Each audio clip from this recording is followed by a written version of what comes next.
Hey guys, what is up? Shadolance back for another review. Today I'm going to be doing another NX Rare, the Skorpion Black mod. This gun is actually a lot of fun to use. I've always had a soft spot for the Skorpion series. I've always liked this gun because it was the very first SMG type weapon that I got used to in Call of Duty, and I grew up playing Call of Duty and Battlefield, not this game. I played a couple other games before this too, but I really fell in love with this gun particularly. I've always loved the Skorpion series, and the mod is another excellent addition to it.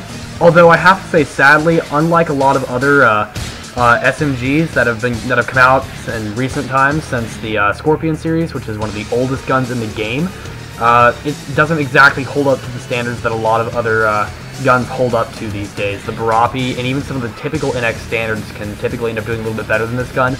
The Mark II is a good bit better, but it's not a whole lot better. I have a separate review for that coming out either 2 hours right before this one or 2 hours right after this one. So it'll come around a couple of hours around the time this one does. I'm not sure which order I'm going to release them in, but I'm recording them back to back, so yeah.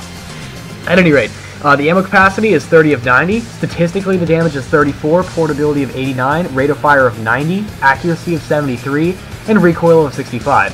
The Skorpion series was originally well known in combat arms for having the highest rate of fire of 90, which was pretty high because the P90 and a lot of other series couldn't quite touch that 90 rate of fire. Even a lot of SMGs today are barely touching that, with the T2 and the Barapi, and all those guns are typically around 90. So this is actually quite a amazing gun in the fact that it was a little bit above its age. The spread on this gun is relatively small too, and the damage drop-off is also quite small. But the thing is, the bullets, like a lot of the old style guns, fills the entire spread. A lot of guns these days, when you fire, the bullets will still only go in the center of the spread, which is kind of strange. I never understood that. The mathematics obviously are not correct behind that, but at any rate, this gun seems to do that, and the recoil is kind of hefty on this. It's 65, and the pattern can be quite difficult to control, even though the spread is quite small. While jumping, the spread's pretty average. It's bigger than the P90. I haven't tested it in comparison. This guy's retarded. And I'm pretty sure this guy right here is too, except I don't know if he kills me or not. I guess not. I guess I get a multi. That's cool too. But anyway, this gun does have an S1 suppressor on it from the looks of it. I do believe that is an S1 suppressor, just like the rest of the Skorpion mod series. I just got killed by an M16 noob. I am that good. You were able to get this gun out of the mist inn before it went off, and if they ever bring it back, I really hope they do. They brought it back a while ago for a little bit. But, yeah. I also have to apologize for the flash, guys. This was the only gameplay I was able to give it the gun before it ran out, given my internet. So, I'm sorry about the flash. You're going to see it a couple of times in this game, so I'm sorry if I hurt your eyes. But at any rate, it looks like a guy might be using the same gun I had, so, I mean, that's just more examples of it there, I suppose. But, at any rate, this gun is only fully automatic, and you can put an extended magazine on it. I do suggest the extended magazine 1. The reload isn't particularly fantastic with this weapon, so making it slightly worse isn't going to hurt a whole lot in my opinion. And honestly, the extra 10 shots definitely do help. This gun has quite a bit of bleed-through damage. I know I don't mention that on a lot of guns. I especially don't mention it on a lot of SMGs because it's not that big of a factor, but I would like to point it out this time. Bleed-through damage, if you guys don't know, and I think I'm going to do a video soon about all the lingo that I use, because I use a lot of lingo that a lot of people don't understand. Like damage drop-off and spread recovery, and a lot of people don't know what those words mean, so I'm going to go through and make a video on that at some point, so don't worry about that if you don't know what I'm talking about. I'll put that video out pretty soon. But at any rate, so the bleed-through damage in a very shortened sense of the term is when you shoot a person and the bullet goes through and hits the next person, how much damage it does to the next person. That's just a shorthand version of what it is. I'll explain the mathematics in the actual video.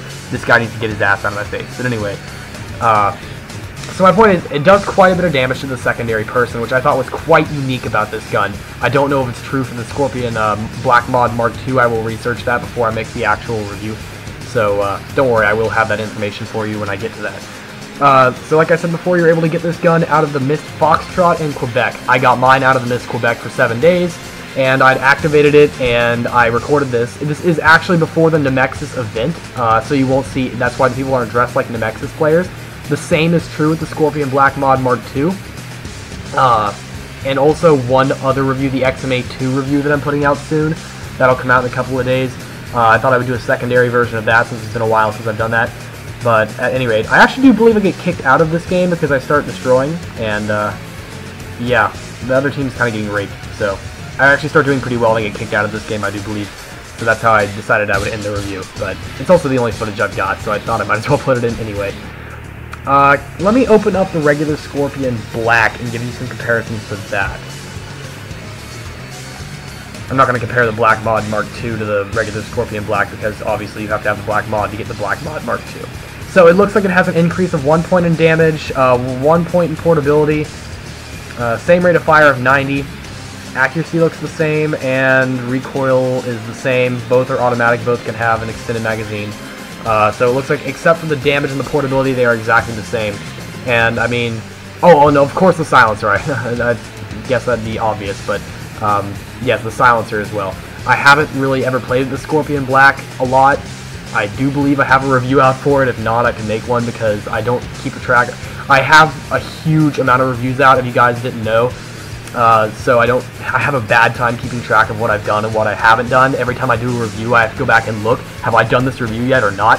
Or is it too old and do I need to make an updated version of it? Because guns get changed, they get nerfed, they get moved around a lot. The most notorious for that would be the M416 series, followed by the TPG series, particularly the TPG-1 Pro, which has been nerfed and unnerfed 6 or 7 times now.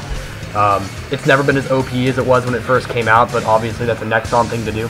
I'm also going to have a commentary probably later tonight. If you guys are watching this, I'm going to release 2 or 3 videos tonight.